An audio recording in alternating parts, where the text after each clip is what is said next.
Welcome back. It's now time for Midday Sports.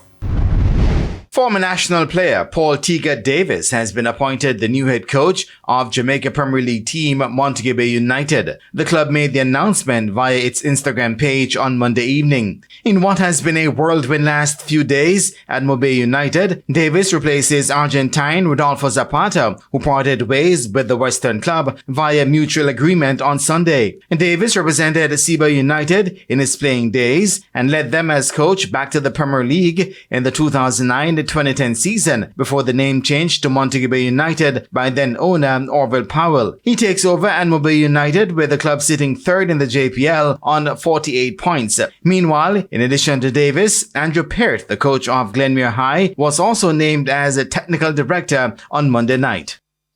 Meanwhile, Montego United turned back Tivoli Gardens 3-1 in the second game of a Jamaica Premier League doubleheader at the Montego Bay Sports Complex on Monday night to ensure they stayed within touching distance of the top two. Owain Gordon in the 31st minute, Shanil Thomas in the 74th, and Jordan Fletcher in time added were the scorers for Montego United as they moved to 48 points in third place. Natalia Fuller scored Tivoli's consolation in the third minute of added time. Tivoli stayed 8th on 30 points. In the meantime, leaders Mount Pleasant FA swamped Humble Lion 5-0 in the first game of the doubleheader at the venue to maintain their 7-point lead atop the standings. Striker Daniel Green led the way for the former champions with a 3-timer. Green opened the scoring in the 5th minute before returning for a second in the 23rd. He netted his third in minute 84. Alex Marshall in the 57th and Jaheim Douglas in the 80th minutes were the other scorers. With the win, Mount Pleasant moved to 58 points while Humble Lion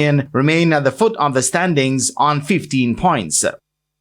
Experienced West Indies cricketer Stephanie Taylor says that the time is right for her to step away from the captaincy role with the Jamaica women's team. After leading the team for over a decade, Taylor will not have the responsibility of captaincy when the Regional Women's Super 50 Cup bowls off this month. The 33-year-old would not say, however, if this means she'll be walking away from the game soon. Well, I've been captain since I was 19 years old, and I just thought that time has come for, Rashida, she's young, and there are some young players coming through, and I thought that it would, better suit her, given that,